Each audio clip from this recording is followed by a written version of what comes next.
চুল নিয়ে খুব সমস্যা হচ্ছে যেহেতু, তো চুল নিয়ে কিছু কথা বলি।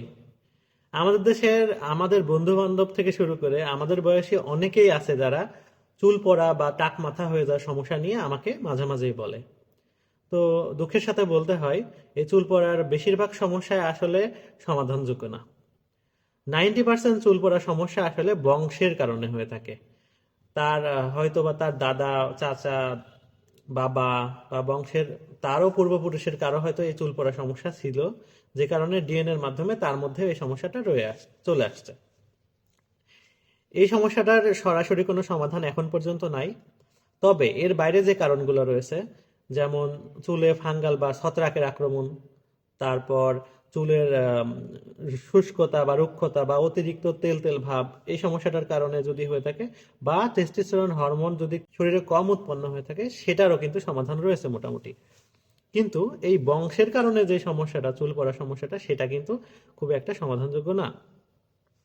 তো চুল ছত্রাকের কারণে বা ছত্রাকের আক্রমণের কারণে চুলে যেটা হয়, সাধারণত যে খুশকি দেখা যায়, বা আহ, চুলে খুশকি বা হচ্ছে চুলের মধ্যে মাথায় চুলে খুশকি পড়া, বা অনেক জায়গায় চুল বা দাড়ির বিভিন্ন খাবলা খাবলা ধরে মানে একবারে উঠে আসা, এই ধরনের চুল পড়া কিন্তু আমরা কিটোকোনাজোল শ্যাম্পু বা অ্যান্টিফাঙ্গাল জাতীয় ক্যাপসুল দিয়ে আমরা অনেকটা কন্ট্রোল করতে পারি।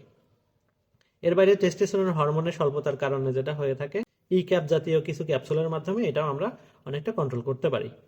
আর এর বাইরে যেটা আছে, শুষ্কতার জন্য তেল এবং অতিরিক্ত তেল তেল ভাবের জন্য মোটামুটি সাবান বা শ্যাম্পু ব্যবহার করাকে আমরা প্রাধান্য দিয়ে থাকি।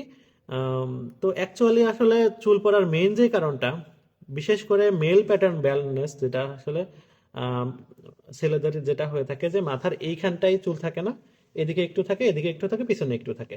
এই ধরনের চুল পড়াগুলো আসলে 90% ক্ষেত্রেই পারিবারিক বা বংশের কারণে হয়ে থাকে। এগুলা খুব কমই আসলে সমাধান করা যায়, একটু ঠেকিয়ে রাখা যায়, মানে এই কিছুদিনের জন্য একটু কমানো যায় চুল পড়ার যে রেট, সেটা কিন্তু কমানো যায়। চুল পড়ার কিন্তু একটি স্বাভাবিক রেট আছে। যার চুল পড়ার সমস্যা নেই, তারও কিন্তু প্রতিদিন 8 থেকে 10টি চুল বা 10-12টি চুল কিন্তু পড়তে পারে। এটা আমরা হয়তো খেয়াল করি না, কিন্তু এটা কিন্তু স্বাভাবিক। কিন্তু যার চুল পড়ার সমস্যা আছে বা অনেক চুল পড়ছে, সে যখনই অনেক চুল কিন্তু সে দেখতে পায়, এবং হয়তোবা তার 8-10টি চুল চোখে পড়লেও এর বাইরেও কিন্তু অনেক চুল পড়ে যায়, সেটা সে দেখতে পায় না। সেটা অনেক সময় বেডে, অনেক সময় ফ্লোরের উপর পড়ে থাকে, অনেকে বুঝতে পারে না। তো 8 থেকে 10টি বা 15টি চুল পর্যন্ত যদি পড়ে, সেটা কিন্তু নর্মাল। এটা নিয়ে ভয়ের কিছু নেই, কিন্তু অনেক চুল যদি পড়তে থাকে অবশ্যই আপনি ডক্টর দেখাবেন।